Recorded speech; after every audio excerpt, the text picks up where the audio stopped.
3000 में 26 कंपनियां ऐसी हैं जिन पर कार्रवाई हुई है।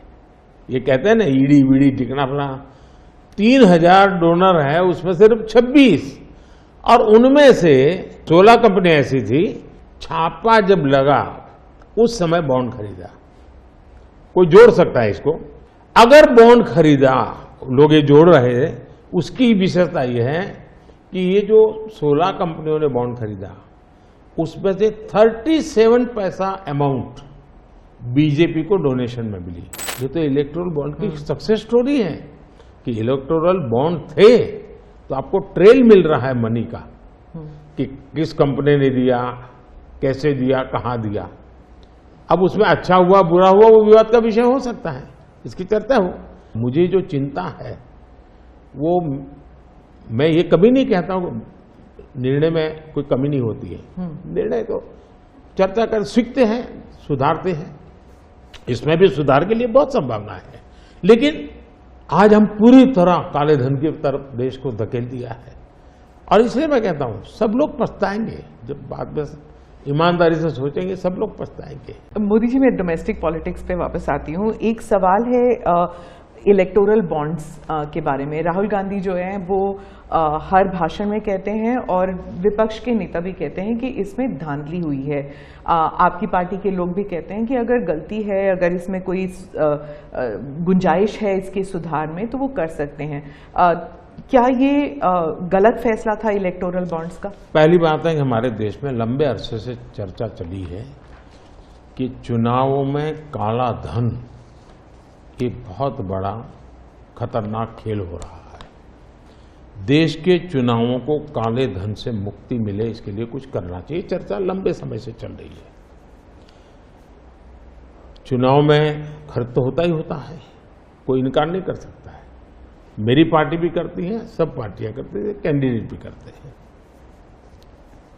और पैसे लोगों से लेने पड़ते हैं, सब पार्टियां लेती हैं।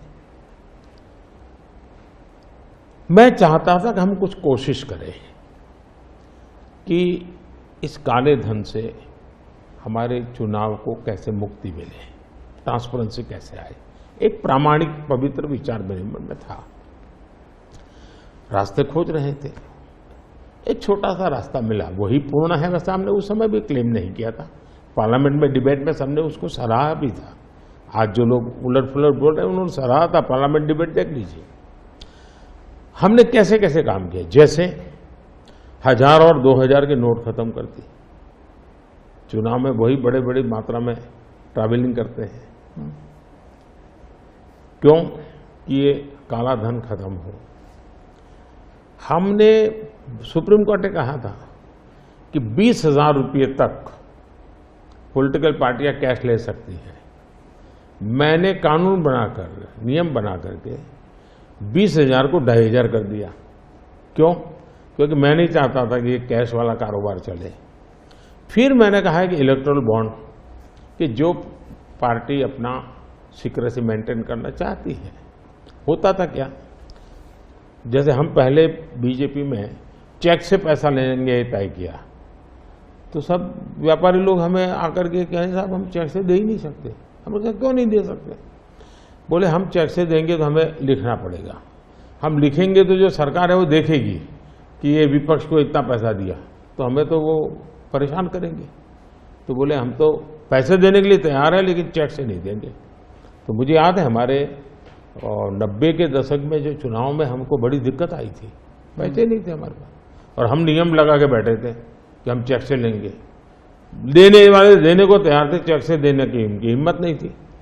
तो ये सारी चीजों का मुझे पता था।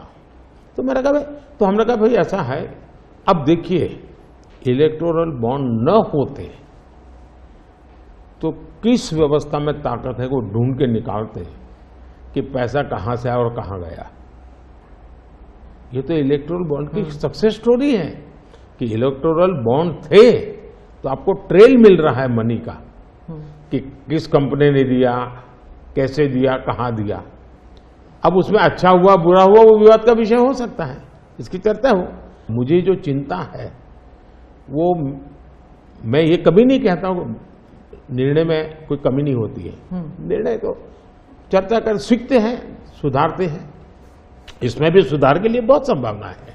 लेकिन आज हम पूरी तरह काले धन की तरफ देश को धकेल दिया है, और इसलिए मैं कहता हूं सब लोग पछताएंगे। जब बाद में ईमानदारी से सोचेंगे, सब लोग पछताएंगे। अब देखिए, इलेक्टोरल बॉन्ड का भी विशेषता देखिए कैसा झूठ चल रहा है। कुल देश में 3000 कंपनियों ने इलेक्टोरल बॉन्ड दिए हैं। उसमें 3000 में 26 कंपनियां ऐसी हैं जिन पर कार्रवाई हुई है।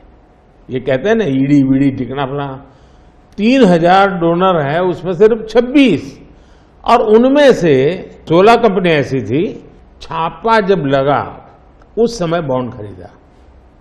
कोई जोड़ सकता है इसको?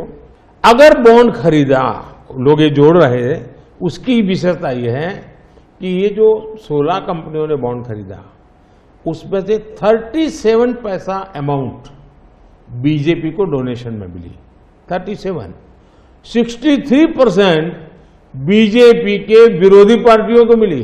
अगर पूरे जोड़े जाएं तो। हाँ, मैं ये 16 कंपनी जिसका ईडी सीबीआई कोई न कोई उस समय एक्शन भी हुआ और बॉन्ड भी निकला, 37% अमाउंट बीजेपी ने, 63 ऑपोजिशन को। क्या ईडी रेड करे और ऑपोजिशन को डोनेशन देने का कार्यक्रम वर्क करे? क्या बीजेपी ऐसा करेगी? इसका मतलब कि 63% पैसा विपक्ष के पास जाए और आप आरोप हम पर लगाए, लेकिन उनको गोलमोल बोलना है और भाग जाना है।